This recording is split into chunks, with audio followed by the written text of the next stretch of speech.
Italy and Georgia, folks, the other of the Sunday games over in Europe, and that was a close one, 20 points to 17. Moral victory to the Georgians, I think you would say. I don't think Italy liked being favourites. I think Italy prefer to be the underdogs. There's a little bit less pressure on them because, Italy had so much ball in this game, so much territory, and yet the Georgian defence was quite incredible.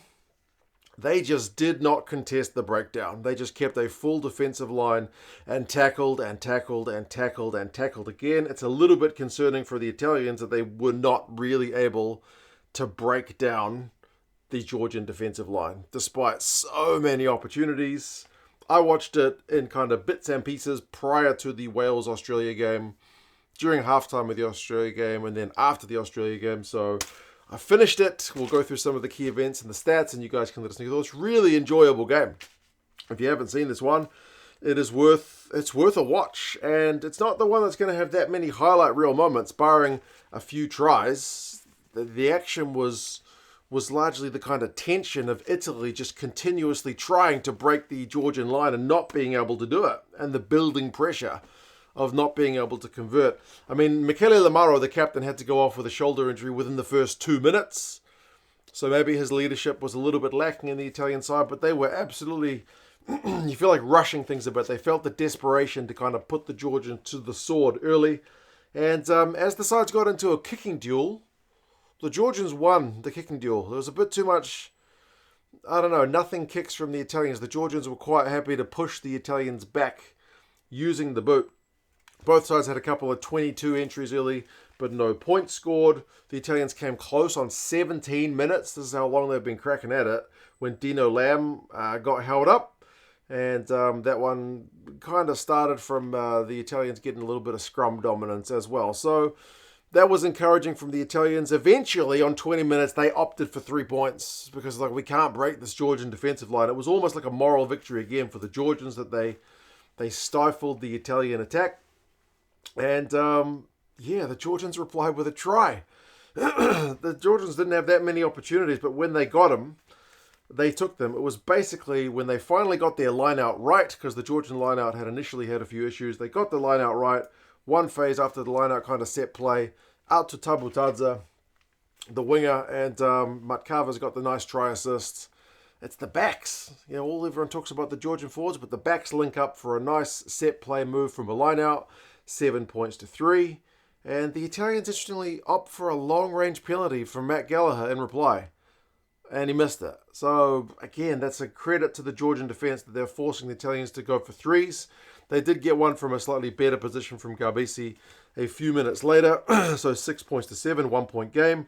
But then the Georgians were able to chalk off the Italian penalty immediately when Vincent got pinged for being offside. So 10 points to 6. The Georgians are still in front. And then Niniashvili, he had a first half worthy of Team of the Week. His second half was not as good. But first half, he was quite incredible. Taking high balls, putting through kicks, running.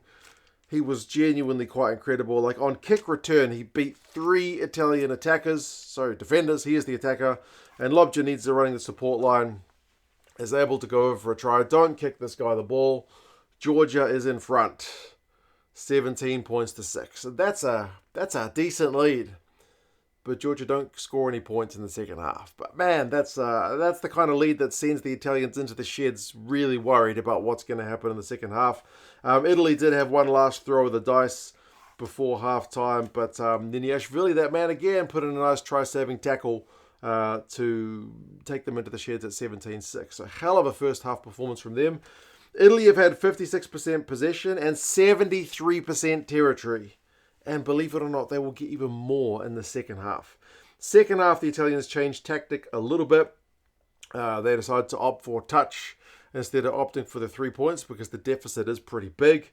They get touch, they get a penalty, advantage, they go again, they get advantage, they go again, they maul it. Menoncello flings the ball wide. And the Georgians, having held out for so many different phases, albeit while conceding a few penalties, they give away a penalty try. It's Tabutadze, the guy who scored the try in the first half, one-handed attempt to block the pass, go for an intercept. I think it's gettable. It is gettable. But the way they rule the deliberate knock-ons is if you don't get it, you're in trouble.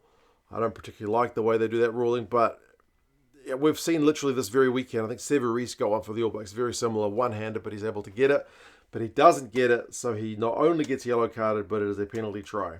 It's a little bit sad for the Italians that it was a great attack and play. If Ioane had got that one, he's going in for the corner for sure, but their first try, after all these attempts to crack the Georgian line, it comes to a penalty try.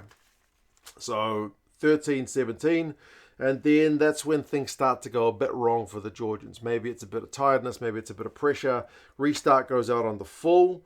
They did start to disrupt the Italian lineouts, though. There was a bit of handbags. There's a bit of feeling between these sides.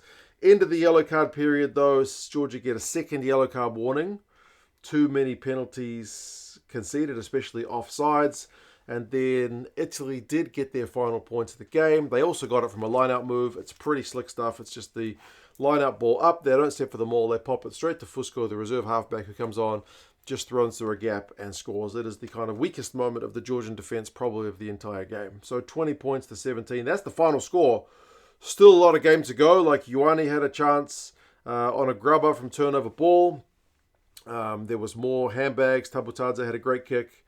But again, things started not to go Georgia's way. Like Georgia went offside. Gallagher had another long shot at goal, but he missed that one.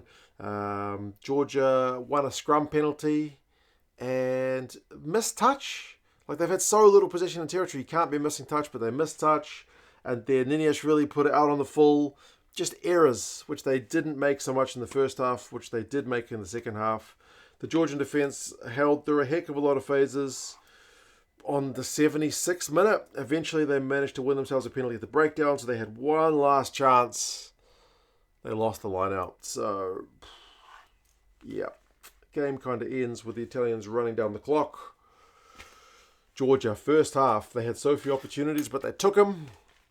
Second half, they didn't, whereas the Italians, 2 tries, one from a penalty try and one from a nice line-out move, so will not be convinced by this performance at all with the All Blacks ahead on the horizon. Possession finishes 68-32, territory 79-21. In the second half, it was 80-20 possession and 86-14 territory. It was all Italy. And yet, look at that scoreboard. Run meters, 480, 218 to the Italians. Defenders beaten 30-15. Clean breaks, though, 4-3. Like, you've had literally 32% of the ball, and you've almost managed as many clean breaks. That's crazy. Kicks from hand, 35-28. There was a lot of kicking, especially early on in the piece. Tackles made, 225-63. The Georgians tackled at 88%. A hell of a defensive shift. The Italians were 81, which is not fantastic. Penalties conceded, 15-6. The Georgians pinged, playing a lot of defensive rugby. But man, 3-point game. As I said, probably a moral victory to the Georgians, but an actual victory to the Italians. Niniashvili, 79 metres is the most in the entire game. 6 defenders beaten. Hell of a performance, especially in the first half. Menoncello had 7 defenders beaten. Jalagonia made 30 tackles, which was a Herculean shift. Vincent got through a bunch for the Italians as well. Made a couple of turnovers. But yeah, a little bit disappointing from the Italians that they couldn't really push through as favourites, but they still get the win. So can't be too harsh on them. But they would have liked more for this one. Good on the Georgians, man. The Georgians need more games. You can see how fired up they were for a game like this. You guys let us know your thoughts on it. And yeah, I'll talk to you guys again soon. See you later.